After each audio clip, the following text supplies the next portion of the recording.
Welcome to This Week in Metropolis. The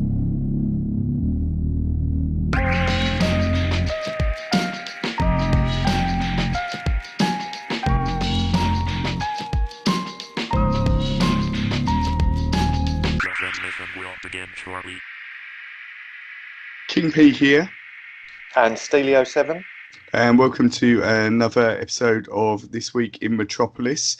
The first thing which happened today, which obviously the day of recording, is the Once Upon a Time in Hollywood trailer, which I think I saw in the preview trailer a couple of months ago, and seeing the full trailer today, and I must admit it did blow my mind a little bit. I don't know what your thoughts are on said trailer. Yeah, I kind of watched it and I kind of like the look of it, but I still can't really get my head around what the story's going to be. Yeah, The cast looks incredible, very Tarantino-esque. yeah, Why go down a different road? I guess he's had success in the past with them sort of characters, so yeah. and actors. But yeah, looks good. But even though it's kind of a couple of minutes maybe long, Yeah. the trailer, I still kind of only get the fact that he's an actor and Brad Pitt is his Stuntman. stuntman. Yeah. Yeah. And where's the story gonna lead from there? Well, so let me inform you of the story. As I've watched the trailer probably about 6 times already today, because I'm getting slightly obsessed with this particular film. But basically the story is or just a bit of backstory. In the 60s, which you may or may not be aware, it was, the summer of love and the hippies, and there's a music scene with the mums and papas and all of this sort of thing. The whole, the stereotypical, you imagine flower power in the 60s and that sort of thing in California. Very peaceful, very, very cool. All of that, and in 1969, which when the film is set, all of that was ended pretty much by Charles Manson and the family, as they called themselves, his little gang, when they murdered Sharon Tate, who is Margot Robbie's character. Sharon Tate was an up-and-coming actress. She was married to Roman Polanski, who was a director. And what was sort of even more, sort of the fact the murder happened in the centre of where all this sort of free love and so on was going on was bad enough. But the when they did kill her, she was pregnant as well. So it is even darker a thing, and they smeared blood on the walls and all of this sort of stuff. But where the story where Tarantino's thing fits in is he's Leonardo DiCaprio is an actor who's sort of at the end of his career. He's had success previously, but he's now doing this Western TV show, and he's a bit lost. Got a bit of a drink problem. Brad Pitt is his stuntman, but also he pretty much his best friend, who's worked with him for years. And it's about sort of their story, where it fits. It's not sort of factual around the Charles Manson and the Sharon Tate thing, but where Leonardo DiCaprio's character lives is next door to them. So they're neighbours. She's up and coming. He's at the end of his career, so you got that sort of contrast. But as you've seen in the trailer, Brad Pitt's character goes to the commune where Charles Manson lives with all his family, as they're called. So which apparently, from reading again, because I'm getting obsessed, he fits it into the story that Brad Pitt and Leonardo DiCaprio used to film Western movies in the area that it's an old film set that Charles Manson and the family now live, and that Style Ranch, I think it's called. That's where, and that was actually where Charles Manson was sort of historically, so they Right. fitted that into the backstory of Leonardo DiCaprio and so on's characters. Mm. So it's not going to be all about Charles Manson, but that's sort of the sideline story This of it. that's yeah. So that's all going on prior to what happened. Yeah, that's it. And it's mainly about sort of Leonardo DiCaprio's flagging career and him Yeah. sort of muddling through everything. I But mean, with any Tarantino film though, it's going to be awesome. yeah, You know, we've seen even like I don't know, one off the top of my head. Is Django Unchained a Tarantino film? yeah, Isn't it? That's one of my favourite films. Why did I not even connect? yeah, I mean, like that's pretty dark, and like the yeah, topic is slavery, yeah, from back in the day, and the film itself is incredible. Like mm, for me, I think yeah. I lent you that. Um, I think you did, and I actually yeah, watched it, which is a rarity for any DVD or the Blu-ray that is lent to me. So yeah, it must yeah, be good. yeah. What But we said when we were speaking about it earlier that Tarantino has this sort of gift of he takes things to absolute extremes. Because someone said that, I've watched this film and it's a bit extreme in terms of what Tarantino did, but I argued he does things in extremes, um, but it's not anything that you can't comprehend as such, which makes it even more extreme in a way. When in Reservoir Dogs, um, Michael Madsen's got the policeman and he's torturing him and cutting him off his ear. It's something you look at and think, oh God, I can't believe this is happening. But it's real. If do you get where I'm coming from? He pushes real life to an extreme rather than having something that a bit we've discussed before with Fast and Furious or something like that, where I don't know The Rock is pulling a helicopter down with his bare hands and stuff like that. That's extreme, but in a ridiculous way. Whereas Tarantino just pushes everything to almost a cartoony sort of extreme. you know what you're saying. I get exactly what you're saying, because if you flip it to something like, say, the Saw franchise, Yeah, which is kind of well out of the box, kind of creepy and extreme, that's something you couldn't like. I know people who have questioned the writers for that and thought, well, why are they thinking up this sort of yeah, sick idea? Where at least with the stuff in Tarantino movies, it isn't actually as extreme. It might be on a visual front, because there's not that many films where you see sort of, I'm going back to Django again, but the scene where they're in the kind of house entry where everyone's getting shot up yeah, off the stairs and everything like that, and there's just blood everywhere. yeah, You know, there must be 30 to 50 people getting shot yeah, and killed. That's quite a lot to take in, but in comparison to, say, someone having their head in some sort of vice with an axe coming flying towards them is a little bit yeah, OTT. Do you know what I mean? yeah. That's to me. Whereas the Tarantino stuff, it's done to good effect in that sort of way. Mm. So I'm very interested though. I think from the trailer of this new one, it's got all his trademarks. It's got the music. It's stylish. It's got these amazing actors playing their parts in it. But I think it'll be interesting how he handles um, the real life nature of what happened in terms of the murders, because everything he's done previously, apart from Django Unchained, was obviously based on a certain amount of truth because it was based on slavery, which was real, and a lot of the things in there would have happened. But this as a very high profile crime that happened that is still fresh in probably a lot of people's memories. How whether he Goes into I it at don't all. goes into it too much or not all, or yeah, how that would fit in would be Yeah. quite interesting. But it's out, the trailer's out in the moment because it's at the Cannes Festival, and all the little reviews and comments I've read of it is that it's absolutely amazing. So Mm. When's uh, it due to come out? ages, August 14th in the UK. So Oh, which will this come year. this year, yeah, Oh, this that's year. good though. But yeah, so August, that'll come around. I know, but I want to see it now. So yeah, Oh, but let's but yeah, watch this. it should be good.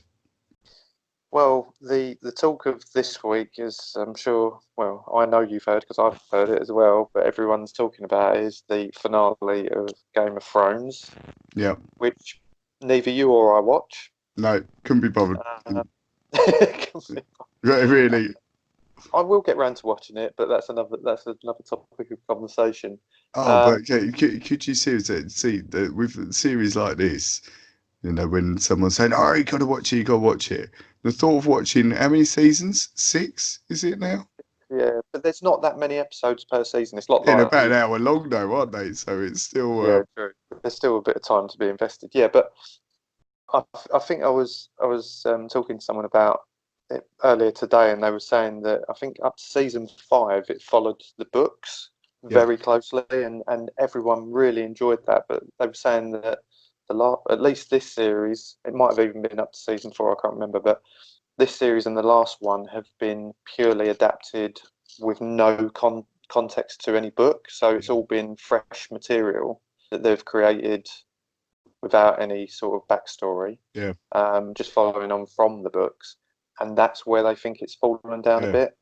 But anyway, that's. I guess I'll judge that. Not that I've read the books, but also while we're on the subject of finales, tomorrow, Thursday, is the finale of The Big Bang Theory, which I do actually watch and enjoy. I don't watch it kind of religiously in the sense that I must watch this week's episode, and it's one of them ones that I can just pick up as and when it happens. Yeah. But what I wanted to ask you, Matt, is what's your have you got a favourite kind of TV series? Not soap or anything like that, but could be comedy, could be serious. That's kind of like one that you've raved about, like people have about Game of Thrones. Yeah, I think probably in recent years for me was Mr. Robot. And I don't know if that's one you watched any of. Yeah. But for me, and I guess probably felt it was one of those series that I started watching. I can't even remember how I heard about it, but I started watching it. And it just seemed like no one else was, So I was seeing this thing, and it was so, in a way, so unlike anything I'd seen before, and it is just incredible. And the way, just for anyone listening who doesn't know what Mr. Robot is, it's about a guy called Elliot who is a hacker. But by trade as such. In the early first series, he's working for a company, doing sort of IT related stuff. But he's a hacker, and him and some friends plot a conspiracy to essentially restart society is probably the best way of putting it. But it aside from that, it's almost his decline mentally as well. So particularly in the second series, particularly in this, no particular spoilers in here. There are some episodes where you don't know whether what is happening is real or isn't real, and whether it's a product of his imagination or is actually something that's happening. And the way they did it, which links, funny enough, you said last week and asked me about directors I'd like to see involved with sort of the Marvel films and things like that. And the guy who does Mr. Robot is someone called Sam Esmail, and it's just so stylish as well in the way that he does it. Is every episode has got such a atmosphere to it, and he has this trademark thing where each episode, and he did a thing on Amazon Prime called Homecoming as well with Julia Roberts, which again followed the same. So every episode starts in a particular way, and it will sort of be a shot of a particular room or a piece of music or a particular scene, and it sort of sets up the tone sort of for the rest of the episode. Yeah. And what was nice about Mr. Robot as well is that not that I'm a master hacker in any means, but it was when you see some films that are about hacking, you would have someone tapping away at a computer, and then you'd have some wild graphics going on, and as they're infiltrating a system like the Matrix or whatever. Whereas in the film, in the series Mr. Robot, they used real tools and techniques that are available or used by real hackers openly in it. And so you're watching it, and what you're seeing them do is actually what someone would do in the real life, which again is, for me being interested in technology and things like that, is really cool seeing, them making a Wi-Fi antenna out of a Pringles tube and stuff like that, which is, and using these particular pieces of software or whatever to get into systems. And the series is responsible for me never wanting Alexa or any home automation, because at the beginning of the first episode of season 2, they take over someone's house using this technology, because the lady's got the sound system linked to it, the heating linked to it, the lighting linked to it, and they basically drive her out of her house by getting into that home system and putting the music on loud, putting the heating on, affecting the lights and everything like that. And again, that is the future when robots take over. Yeah, and knowing you like I do, usually you're not one to see out usually a lot of series that you watch or that are recommended to you if you do watch them. Yeah. And I know for a fact that you followed that one through and I've not watched the last series of that one. So you're right in the fact that I don't follow things through, because but that's what I was going to ask actually, if that had wrapped up now, because I remember reading that there was going to be one final series, and I didn't know whether that had come out yet or not. That's coming out, I think, in the next few weeks or months, because I watched series 1 and 2. I started watching series 3, and then for whatever reason didn't continue. But it's definitely one I want to finish, and I quite like the fact that when they did it, it was his vision that it would always be 3 or 4 series, and it wouldn't be any more. So it's not something that has been successful and they will drag out as long as possible. It will, it will only ever be that long, and then you're done, which I quite like about that. Doesn't lose track. And once it is done, do you feel you'll need, like Game of Thrones, a helpline to get over the loss of this? Definitely. It's ridiculous, isn't it? I think is Game of Thrones that big a part of your life that it's, it changes your mood in that degree that you need advice afterwards. And you can't comment on anyone's individual situation, but I feel it's a tad extreme, isn't it? But there's people that have actually been writing in for them to redo this series because of how it's been reviewed by the public watching, which is incredible, really. But I mean, I was a massive fan of Lost. I've watched Lost start to finish twice through now, I think. Wow. And I'd quite happily watch it again. And that was mammoth, like 24 episodes of series. I think there was one series that didn't have that many. And the ending of that is, had a lot of people talking. I can't remember people saying it needs to be redone or anything like that, or there was a helpline. But then, that was a good few years ago. But I was just going to say, it's a bit different when what we was talking about last episode about, I don't know, Sonic there being a trailer and Sonic looks awful. So the director goes, "Oh, come on, we have messed up a bit. Before the film comes out, we'll sort that out." But to think, it's a bit naive to think that HBO has spent what they spend, like $2 million an episode or something ridiculous on these things. Every episode is pretty much a film. That they're gonna have this feedback, and they'll think, "Oh, actually, we could redo this just for the fans." Of course, they're not. It's done. They've already planned, I think, 2 spin-offs, haven't they? And there's some sort of prequel thing coming out. Of course not. They're already on to the next thing, aren't they? Yeah, exactly.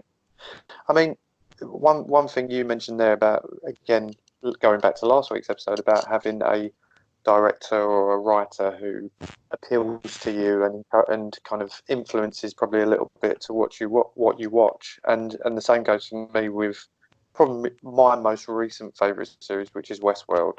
Yeah. I've spoken to you about it, and just the concept of it. I know it's based on a movie, an original movie from, what was it, the 80s, I think. No, it was Early, early 70s. I was it think really? it was Wow. about 73. I think Westworld. Yeah. Yeah. I mean, for me, and again, the writers and directors of this are Christopher Nolan and his wife Lisa Joy. Yeah. And I was reading an article because the trailer for the third season has now been released, which they're trying to take it in a different direction into some sort of futuristic world.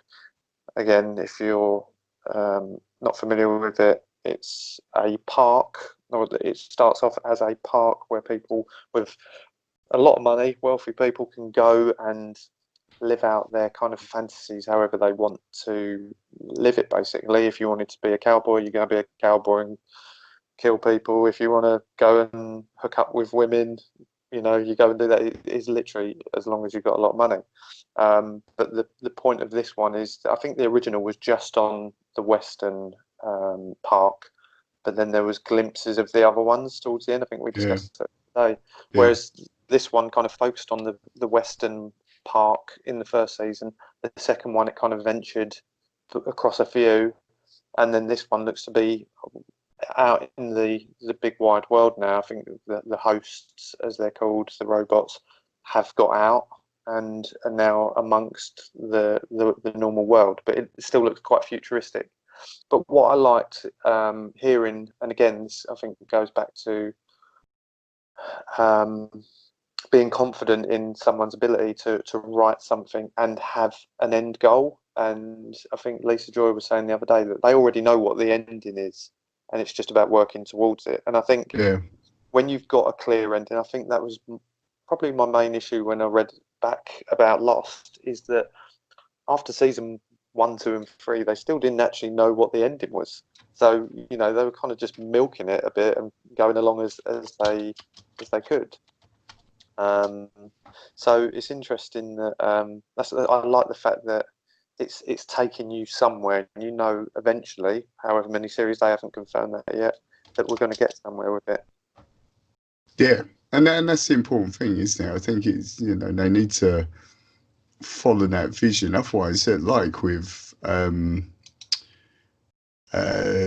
Game of Thrones, it just gets a bit lost, doesn't it? Because they're trying to. Well, I guess they don't know what they're trying to achieve anymore. It's then just, yeah, sort of drifting along. Well, it's difficult for that because if they've followed a series of books, then books have ended for a reason. So it must have ended somewhere in the books. Yeah. And then they've tried to milk more money out of it by taking it in a different direction without any context. Which, And that's don't get me exactly wrong, what it is, isn't it? that's what writers do. But if you're basing it on something like that, it'd be like if Lord of the Rings went somewhere else. I mean, I do worry a bit when they try and take it somewhere outside of what is if I'm trying to use an example now, but yeah, it's just that I think they've given themselves complications because they've set the bar so high from them basing it on them first, however many books there are, Yeah. and then taking it outside, which they can't link it to anything. So it's difficult, and like you say, they've ended it. I think wasn't we told that it was ended kind of a bit loosely, that some person was going to go off to one spin-off, one person might go off to another, and it leaves it open for this one. So it hasn't really wrapped it up in the way that if you're an avid fan of something like that, it almost leaves you feeling a bit kind of underwhelmed.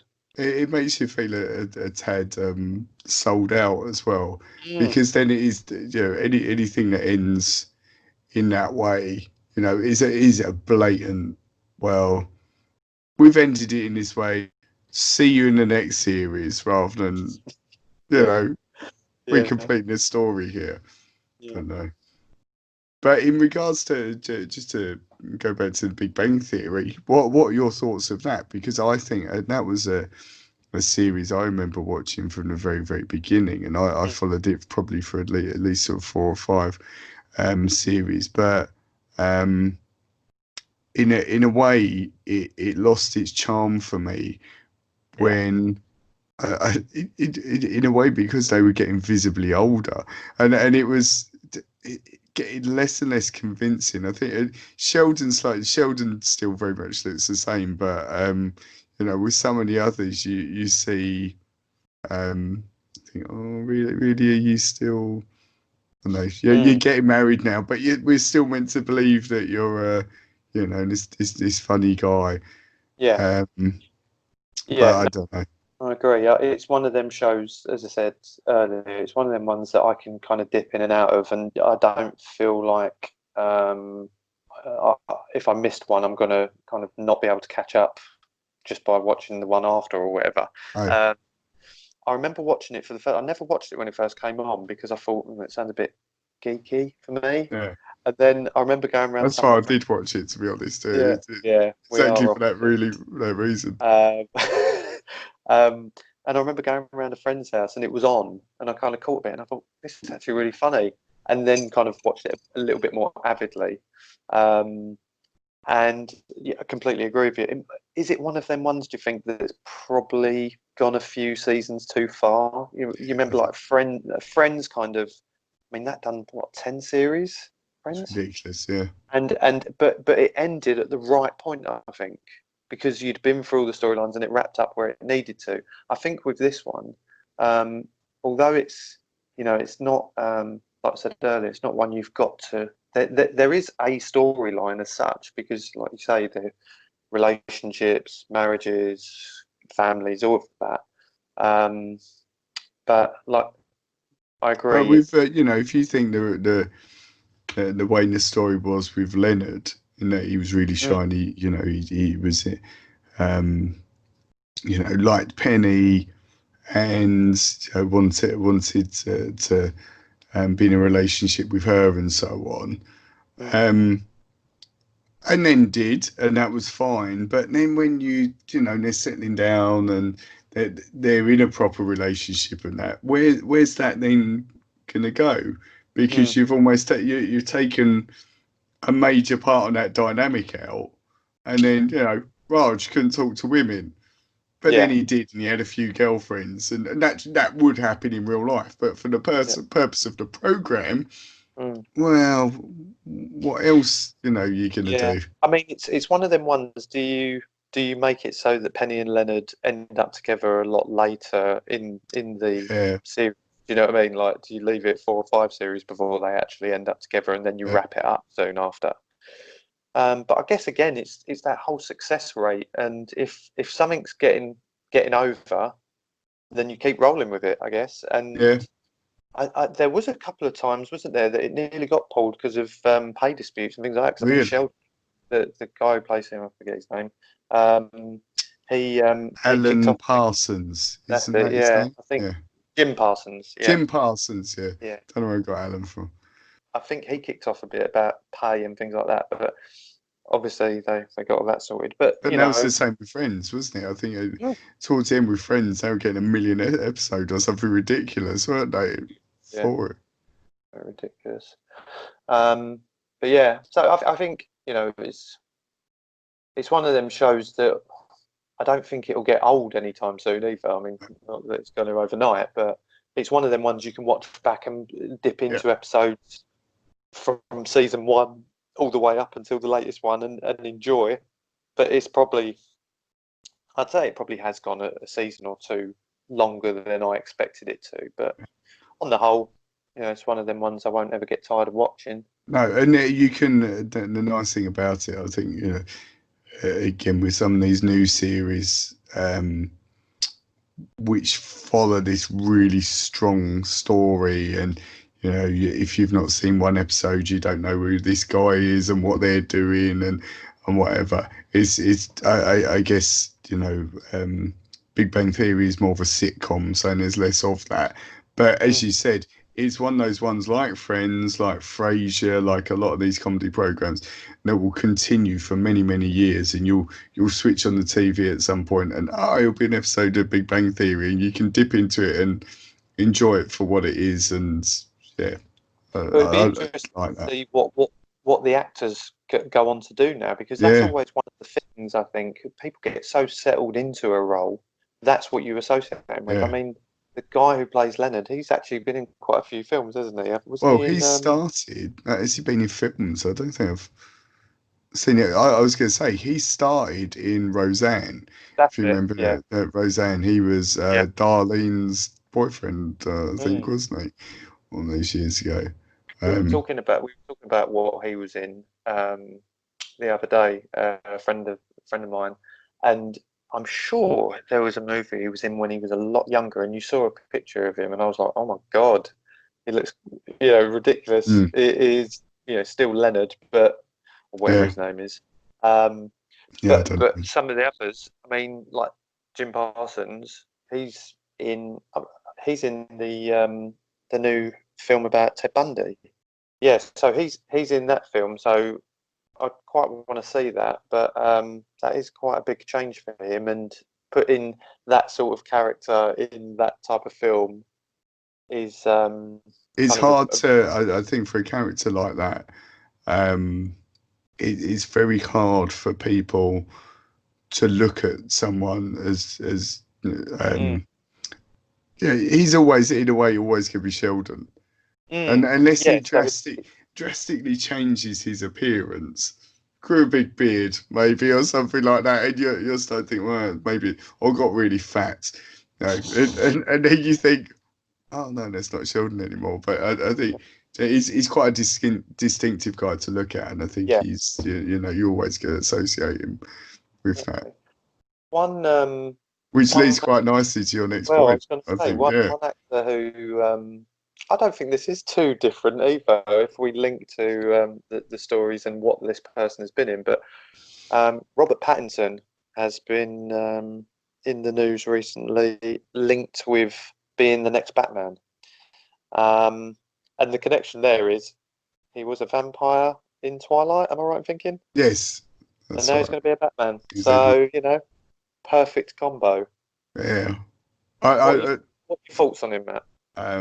but despair and hatred, I think is the best way to describe it. But Interesting. yeah, which is quite an extreme reaction. But Batman being my favourite superhero, and just since a very very early age being a fan of the films and so on, um, it is quite dear to my heart. And I'll be honest, I just can't picture him doing it. And having a conversation earlier, shout out to Corey, he said exactly the same as me in that I just can't get his glittery vampire face out of my head. And thinking of him as Batman, that's all I think of is, his character in Twilight. Yeah, he's a vampire, so he fought and whatever. But he was still this pale, fragile, Mm, moody person.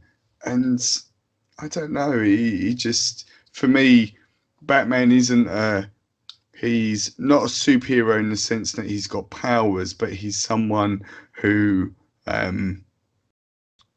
creates himself as a superhero. So that does give more options in terms of who can play him, but he's still a very strong character.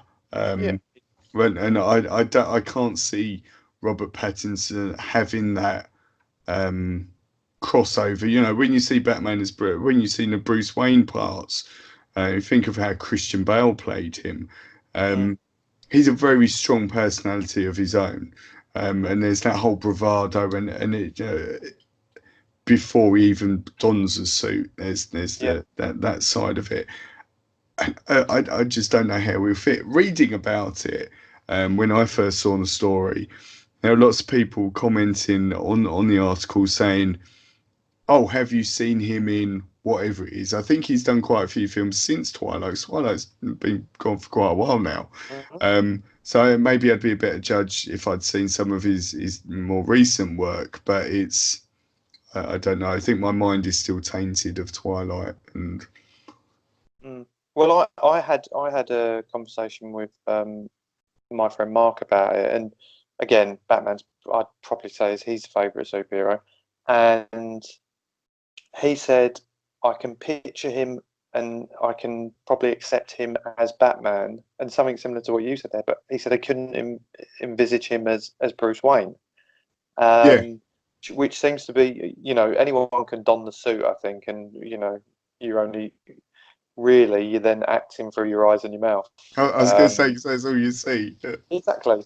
So, and I think we've seen characters before where it's amazing how well they can show a character just by seeing such, a small amount of them physically, Yeah, other than the action scenes, which is obviously stuntmen anyway most of the time. Again, I've never actually seen the Twilight movie, so I wouldn't even be able to make an assumption from that. I've seen what he looks like in them films. I can't recall actually seeing any sort of movie with him, so my judgment of him as an actor is quite limited. But who is there now? I mean, we've just had Ben Affleck for a very short stint, which people weren't happy about, and I think the biggest issue is that Christian Bale set the bar so high in Dark Knight that anyone who's going to be linked with it now is going to be questionable. yeah, exactly that. The other guy, because there was, I'm just trying to find it when the news came out about Robert Pattinson. And there was apparently another guy who was rumoured for it, who was a lesser known actor, but I can't remember his name. He was in, this British guy, and he was in Skins, I think, something like that. Okay. And Not, he, I think I know who you're talking about. Not, is it the young lad who plays Beast in X-Men? He's a British actor. I forget his name maybe, to me, but I think I know who you're talking about because I'm pretty sure he was in Skins. I might be wrong, but but again, I quite like that idea of having someone who is lesser known come in and then prove their worth with it, because I think it is then less. If you think I haven't seen Ben Affleck as Batman, but I had when I heard that he was doing it, I had very strong preconceptions as to what he would be like, because, well, I thought he was completely unsuitable basically for it, just because I don't know. It just didn't seem to fit for me. And a well-established actor like him, who's done loads of, he's a very, very good actor, but I don't know, he just doesn't. He's not quite Batman. I didn't necessarily mind him as Batman. I was a bit skeptical about it. My big issue is that having seen that film, the Batman versus Superman film, it was the whole kind of robotic voice. It was like he had, some sort of electronic Hello, robot. Yeah, it was. It was really was weird. it? It's just like, just let him talk. Like, I know this is an older Batman. That was the kind of where they were taking that, Yeah, but it just kind of took it in a weird direction for me. I don't necessarily think it was the actor that was wrong for it. Granted, again, when you're comparing it to Christian Bale, not as good, but I felt that he wasn't helped by the type of Batman he was playing.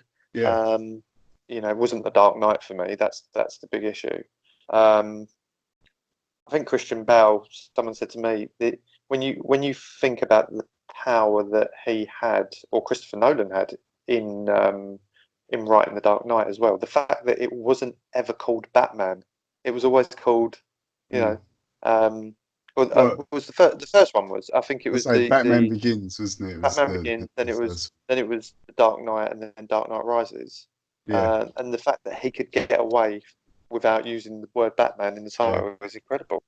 But that's how big that trilogy is now. It stands stands up probably amongst them all. Certainly is my favourite of the Batman movies. But yeah, I can't necessarily see who else is out there at the moment. Like you say, No. maybe an unknown is the best option. I just worry that again, it's a little bit too soon. Straight after we've just seen it all with the latest version of Batman, that we're now going back to probably a younger version of him and a bit more of a reboot. Because I've just seen that Batman's made his first appearance, or will be making his first appearance. Spoiler alert! At the end of the Gotham series, which is coming to an really? end now. Yeah, and he makes an appearance right at the end, and that's another version of Batman. What? So it's not going to be. It's not necessarily tying up with the new film. I don't necessarily think so, because I haven't watched Gotham, so I couldn't tell you exactly how old this version of him is. But I started watching it. I really didn't enjoy it. It didn't sit right for me. It was different. I kind of didn't like the young, childish versions of the respective characters. I think the one who played Jim Gordon was decent, but like a young Penguin and a young Joker and all that kind of was all a bit weird for me. But yeah, so Batman apparently makes an appearance right at the end. So and it's not Ben Affleck; it's the kid who's playing Bruce Wayne. So yeah, that'd be weird if Ben Affleck just turns up in it. But I just could not call who could possibly do it. If I'm just having a look through sort of actors and stuff, because I was trying to find inspiration as to who could potentially do it, and it's I just wouldn't know where to start. I'm sure Dwayne Johnson is always there in the sidelines. As long as it's not John Cena, I'm happy. And on that note, I think that's about everything for this week. Yeah, I think it is, and I think there is a rule now that every podcast we will be mentioning John Cena in some shape or form, just to keep his career. Round up the yeah, definitely. Well, don't forget to check us out on social media. We are on Twitter and on Instagram, and obviously the podcast will be shared across a variety of platforms. So all of them are listed on Anchor, but main ones obviously Spotify, Apple Podcasts, and Google Podcasts, and many others. Thank you, and goodbye. Bye for now.